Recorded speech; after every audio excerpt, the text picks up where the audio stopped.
Welcome to our second video on acyanotic congenital heart diseases. Let's begin. These are the topics we're going to discuss in this lecture. Let's start with complete atrioventricular septal defect. In each of these topics, we'll cover introduction, clinical presentation, diagnosis, treatment, and complications. Complete atrioventricular septal defect is also known as endocardial cushion defect. It involves defects in atrioventricular valves, atrial septum, and ventricular septum, due to failure of endocardial cushion development. This condition is mostly associated with Down syndrome. Here's an illustration showing complete atrioventricular septal defect. Notice that there is connection between the two ventricles, as well as between atria and ventricle of each side. This condition results in a large left to right shunt.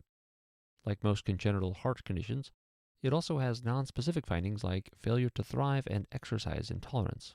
Dyspnea and diaphoresis with feeding can be suggestive of heart failure.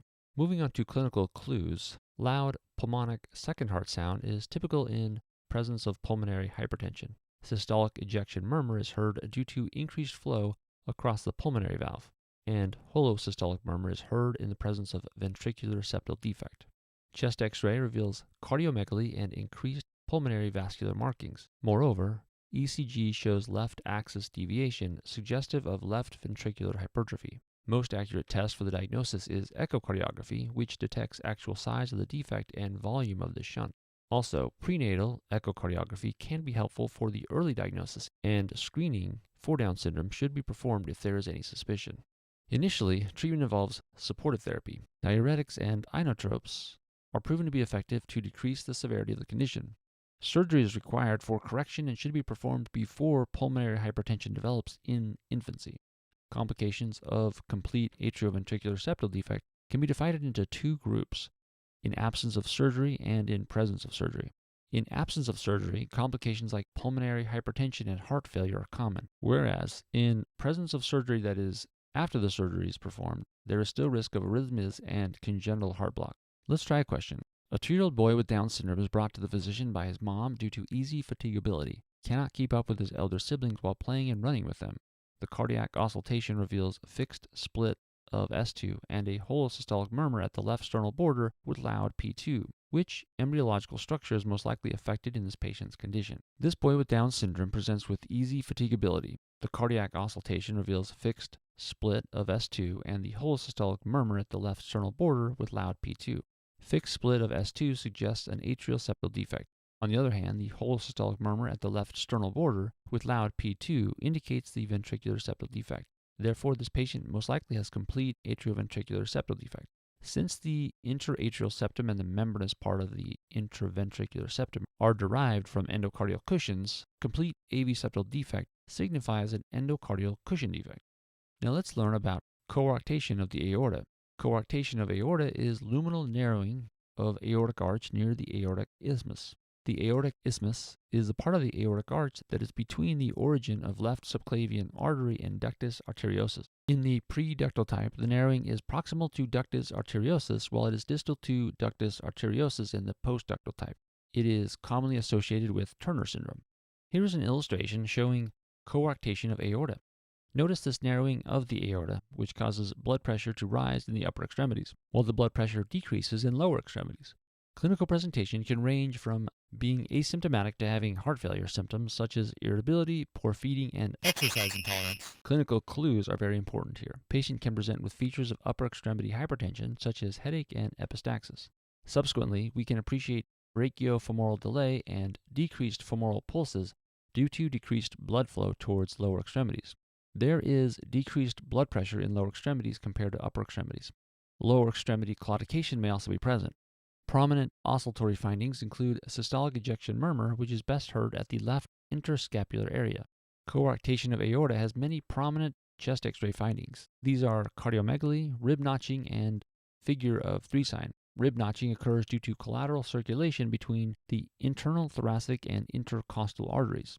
Figure of 3 sign results from indentation at the site of aorta coarctation with pre and post dilation. ECG shows left axis deviation consistent with left ventricular hypertrophy.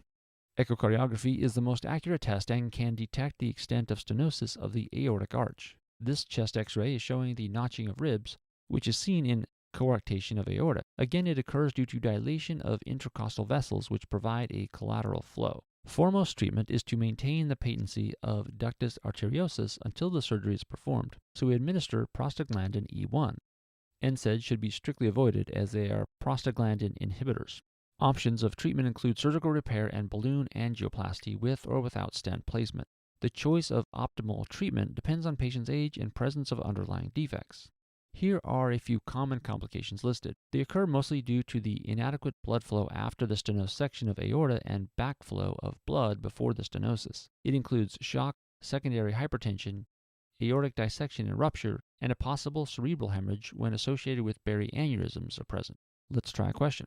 A 12-year-old girl is brought to the physician by her parents due to intermittent leg pain. She cannot keep up with her peers while running due to leg cramps. The physical exam reveals brachiofemoral delay along with systolic ejection murmur at the left interscapular area. Which findings are likely expected in this patient's chest x-ray? This young girl presents with intermittent leg pain. She cannot keep up with her peers while running due to leg cramps. The physical exam reveals brachiofemoral delay along with systolic ejection murmur at the left interscapular area. These findings point towards a diagnosis of aortic coarctation. As we already explained, aortic coarctation is a narrowing near the aortic isthmus that restricts the blood flow to the lower extremities.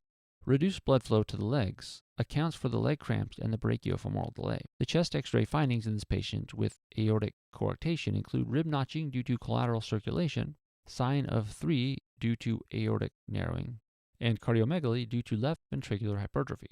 Let's end with a board-style question. A 3-hour-old girl is assessed in the neonatal intensive care unit due to lethargy and poor feeding. She was born at 38 weeks of gestation via spontaneous vaginal delivery. Her vital signs are unremarkable.